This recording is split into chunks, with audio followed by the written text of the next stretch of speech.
So hey guys, welcome once again to my channel it's conceptual. तो आज हम discuss करेंगे इंट्रावीनस एनेस्थेटिक। उसमें दो इंपॉर्टेंट एग्जांपल है फास्ट एक्टिंग ड्रग्स के, that is thiopentone sodium and propofol. तो स्टार्ट करते हैं कि इंट्रावीनस एनेस्थेटिक में फास्ट एक्टिंग ड्रग्स है। तो ठीक है, तो फास्ट एक्टिंग ड्रग्स होते क्या है? तो this are the drugs which on intravenous injection produce loss of consciousness in one arm brain circulation time, that is around 11 seconds।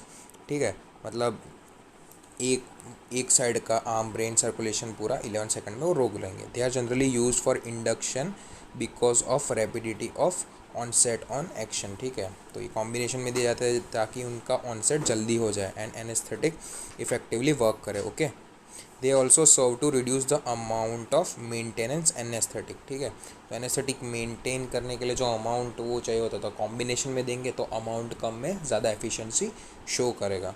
Okay, ठीक है। तो अब हम बात कर लेते हैं, that is thiopentone sodium. Okay, तो it is a ultra short acting thiobarbiturate highly soluble in water yielding alkaline solution which must be prepared freshly before injection। मतलब क्या है? It is highly soluble in water, alkaline solution है, which must be prepared freshly, मतलब injection के inject करने से पहले freshly prepared होना चाहिए। ठीक है, फिर injected IV that is 3 to 5 milligram per kg as a 2.5% solution thiopentone sodium produces unconsciousness in 50 to 20 seconds. तो मैंने बोला कि वन आर्म सर्कुलेशन में अराउंड 11 सेकंड्स ले रहा है, तो इधर पे वो अनकॉन्शियसनेस प्रोड्यूस करेगा 15 to 20 सेकंड्स में। और हमको डोज याद रखना है, that is 3 to 5 milligram per kg. Okay, as a 2.5% solution. It enters brain almost instantaneously.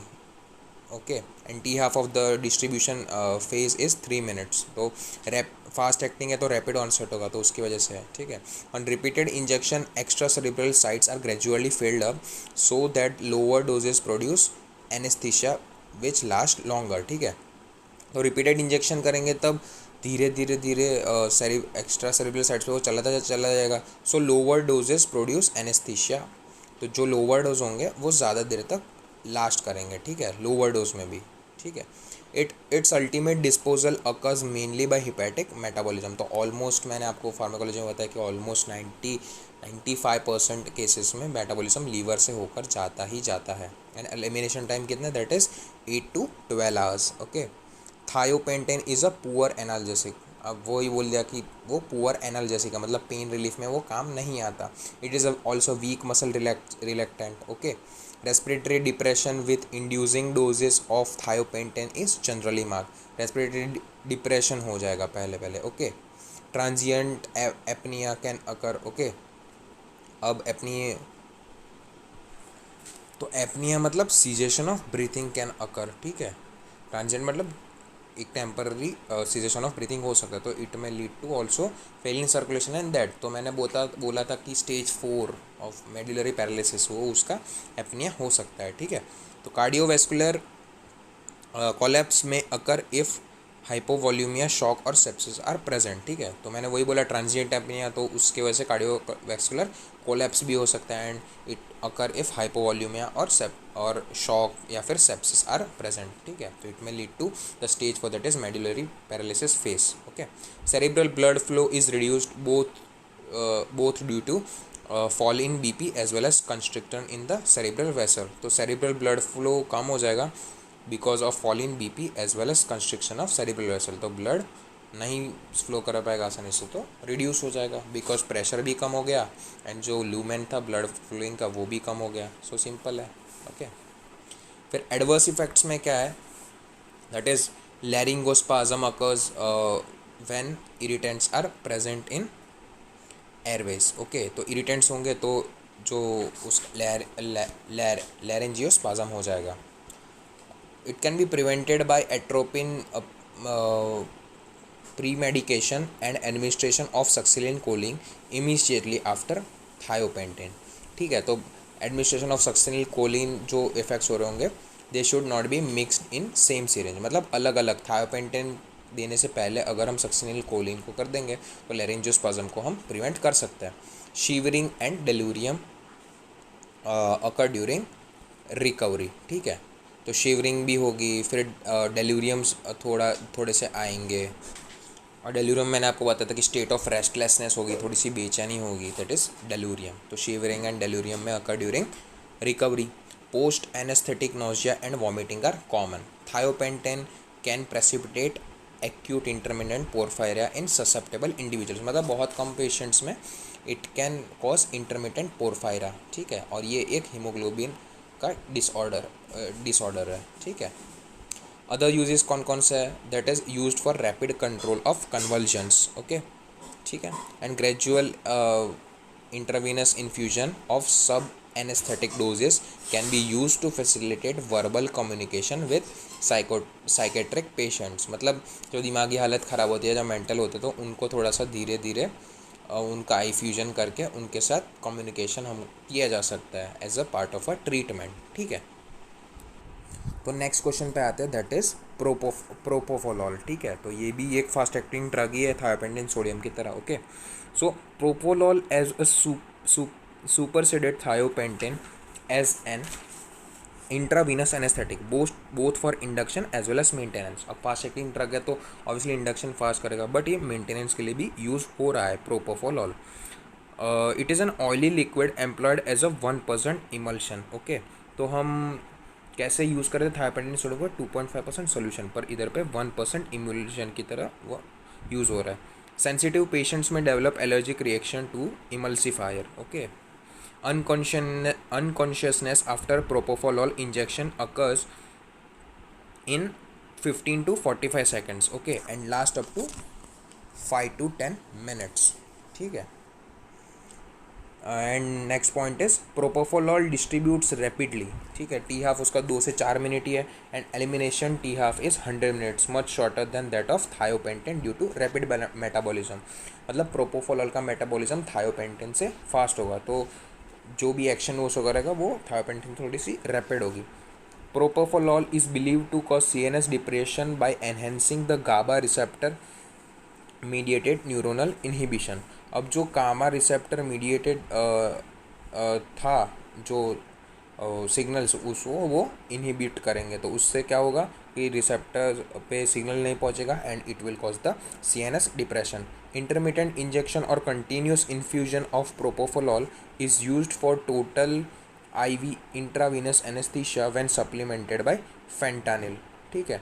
तो अब इसमें कहना चाह रहा है कि इंटरमिटेंट मतलब पीरियडिकली या फिर continuous infusion of propofol is used for total intravenous anaesthesia, ठीक है। तो वो टोटल एनेस्थीसिया जब उसको फेंटानिल के साथ कंबाइन किया जाए, ओके। फेंटानिल इधर पे एक ओपियोइड एनाल्जेसिक है जो स्लोअर एक्टिंग ड्रग है, and it is mixed with propofol and it can be used as a total intravenous anaesthesia, okay, ठीक है। It lacks airway in irritancy and is not likely to induce bronchospasm, मतलब कोई भी इरिटेंसी नहीं करेगा and bronchospasm भी नहीं करेगा। देयरफॉर प्रीफर्ड इज एस्थमेटिक्स, मतलब अगर कोई एस्थमेटिक पेशेंट हो और उसमें एनेस्थीसिया क्रिएट करना हो तो propofol can be used, simple है। Suited for out patient surgery because residual impairment is less marked and short lasting.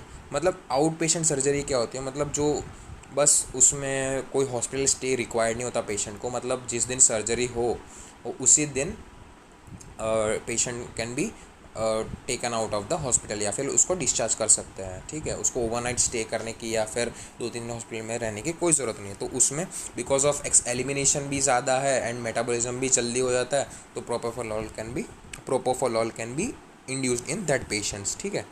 Patient acceptability भी अच्छी होती है प्रोपोफोलॉल की, ओके।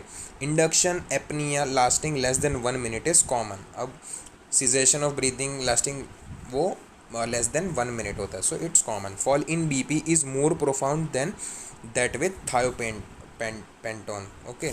तो थायोपेंटेन सोडियम में BP फॉल हो रहा था, बट इसमें ज़्यादा फॉल हो जाता है, ठीक है।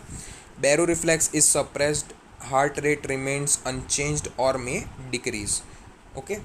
एंड बैरो रिफ्लेक्स सप्रेस हो जाएगा, ठीक है, and heart rate remains because baro receptor क्या क्या काम होता है कि कोई भी इंडक्शन या फिर ज़्यादा या कम हो रहा तो उसको फिर फर्दर रेनिन रिलीज एंड फिर मेंटेन कर सके। बट इसमें सप्रेस हो जाएगा तो उसकी वजह से हार्ट के रेट में कोई ऊपर या नीचे नहीं होगा।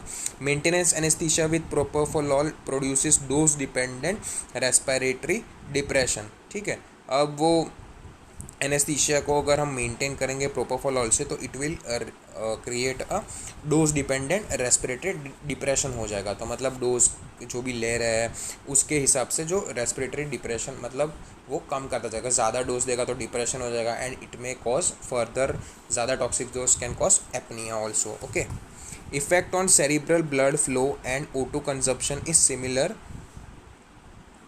to that of thiopenton. Pain during injection is frequent but can be minimized by combining with lidocaine जो एक लोकल एनेस्थीसिया है। ठीक है, तो pen during injection is frequent and effect on cerebral blood flow and O2 consumption is similar. ठीक है, तो एक बार फिर से रिवाइज कर लेते हैं कि हमने थायोपेंटन सोडियम में क्या क्या पढ़ा था।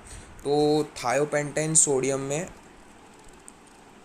तो पहली बात तो अल्ट्रा शॉक एक्टिंग थायोबार्बिचुरेट है, हाईली सॉल्युबल इन वाटर है एंड उसका फिर डोज याद रखना है, that is 3 to 5 milligram per kg as a 2.5% solution.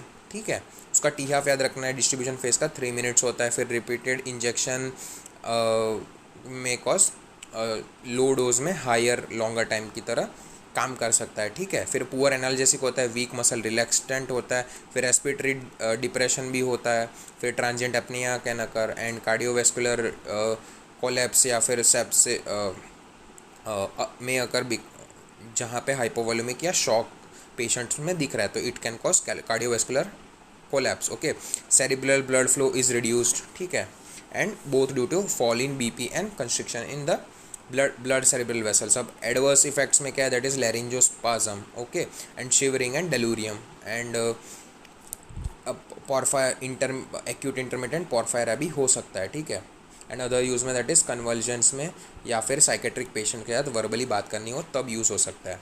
अब प्रोपोफोलॉल की बात कर लेते हैं। ठीक है, तो प्रोपोफोलॉल इज़ अ सुपरसीडेड थायोपेंटेन IV वो भी है, फिर उसका इंजेक्शन 15 to 45 सेकेंड्स में काम करना शुरू कर देता है एंड वो 5 to 10 मिनट्स तक लास्ट करता है। ठीक है, and distribution that is T half is 2 to 4 minutes and elimination 100 minutes में हो जाता है। तो मतलब सिंपल सी बात है, जो आउट पेशेंट सर्जरी में जो पेशेंट्स होते हैं उनमें प्रोपोफोलॉल इंड्यूस किया सकता है। ठीक है, एंड वो फेंटानिल के साथ जो ओपियोइड एनाल्जेसिक है जो स्लो एक्टिंग उसके साथ कंबाइन करके हम उसको as a total IV anaesthesia use कर सकते हैं।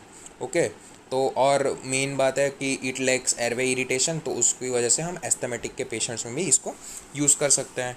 ठीक है, एंड मेंटेनेंस एनेस्थीसिया की वजह से उसके जो साइड इफ़ेक्ट्स होंगे that is dose dependent respiratory depression होगा, फिर फॉल इन BP भी ज़्यादा होगा प्रोपोफोलॉल थायोपेंटोन सोडियम से, एंड फिर पेन होगा दैट कैन बी मतलब हम उसको कम कर सकते हैं via combining via the lidocaine that is a local anaesthesia. तो आई होप आपको ये दोनों क्वेश्चन समझ में आए होंगे, प्रोपोफोलॉल एंड थायोपेंटेन सोडियम। कोई भी डाउट हो तो प्लीज़ कमेंट सेक्शन में गाइस बता देना and please do like share and subscribe to my channel. Thank you.